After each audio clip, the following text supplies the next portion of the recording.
3월 8일 월요일 매일 성경 묵상을 시작하겠습니다. 오늘 우리에게 주신 하나님의 말씀은 시편 57편 1절에서 11절까지의 말씀입니다. 시편 57편 1절에서 11절까지의 말씀을 제가 봉독하겠습니다. 하나님이여 내게 은혜를 베푸소서, 내게 은혜를 베푸소서. 내 영혼이 주께로 피하되 주의 날개 그늘 아래에서 이 재앙들이 지나가기까지 피하리이다. 내가 지존하신 하나님께 부르짖으며 곧 나를 위하여 모든 것을 이루시는 하나님께로다.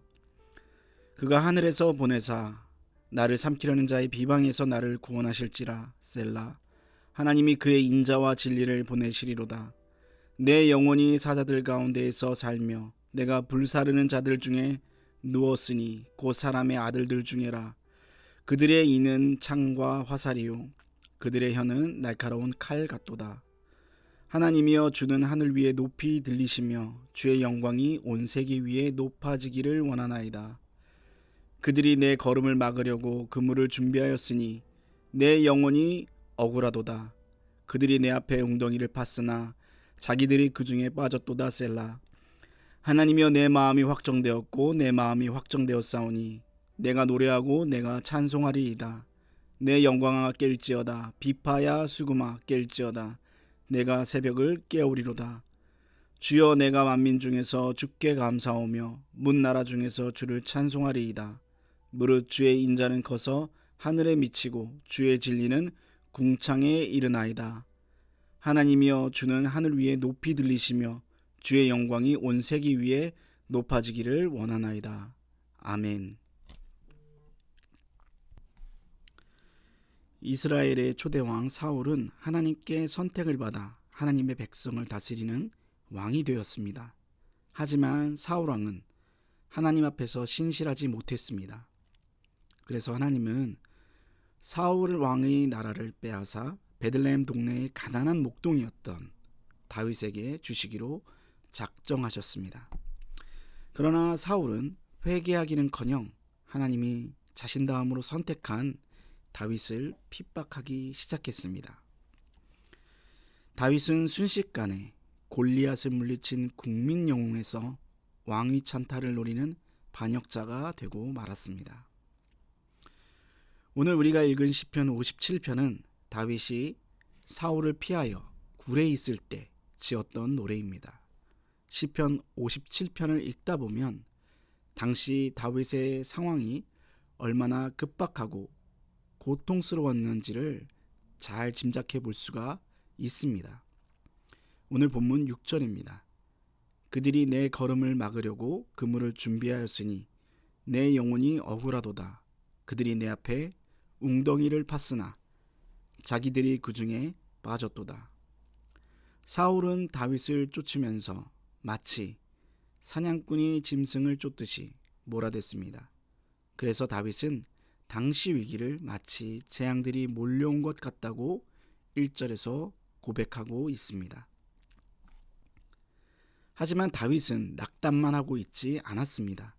그는 하나님의 은혜와 임재를 구했습니다. 오늘 본문 1절입니다. 하나님이여 내게 은혜를 베푸소서. 내게 은혜를 베푸소서. 내 영혼이 주께로 피하되 주의 날개 그늘 아래에서 이 재앙들이 지나가기까지 피하리이다. 여기서 주의 날개 그늘 아래는 새의 품을 의미하는 것이 아니라 지성소에 있는 시은좌를 의미합니다. 우리가 잘 알고 있듯이 성막은 성소와 지성소로 나뉘는데 지성소에는 언약궤가 있고 언약궤 위에는 두 천사가 두 날개로 언약궤 뚜껑을 가리고 있습니다. 이 언약궤 뚜껑을 속죄소 또는 하나님이 은혜를 베푸시는 곳이라 하여 시은좌라고 부릅니다. 그러니까 주의 날개 그늘 아래로 피한다는 것은 지성소에 있는 시은좌로 피한다라는 것입니다. 즉 하나님의 은혜와 임재 가운데 거하겠다라는 의미입니다. 사울에게 억울하게 쫓기는 다윗은 이웃나라의 도움이나 사람들의 동정을 구하지 않았습니다. 그는 강력한 하나님의 임재만을 구했습니다. 오직 하나님만이 고통과 위기 가운데 우리가 견딜 수 있는 유일한 힘이 되시기 때문입니다. 우리는 오늘 시편 57편을 통해서 고난과 고통 가운데 우리가 붙들어야 할 것은 오직 하나, 강력한 하나님의 임재임을 깨닫게 됩니다. 오늘 시편의 고백처럼 살다 보면 여러 가지 재앙들이 몰려올 때가 있죠. 그것이 사람일 수도 있고 병일 수도 있고 때론 내가 견뎌내기 힘든 현실일 수도 있습니다. 그때 우리가 구해야 할 것은 강력한 하나님의 임재입니다. 죄로 인해 고통 가운데 죽어가는 인류에게 하나님이 주신 것은 자신의 임재입니다. 그 임재가 임마누엘, 곧 우리 주 예수 그리스도입니다. 그만큼 하나님의 임재는 우리에게 고통스러운 현실을 견뎌낼 수 있도록 하는 힘이 된다라는 것입니다. 어렵고 힘든 상황 가운데 낙심이 우리를 지배하지만 그 속에서 강력한 하나님의 임재를 구하는 것이 우리가 해야 할 일입니다.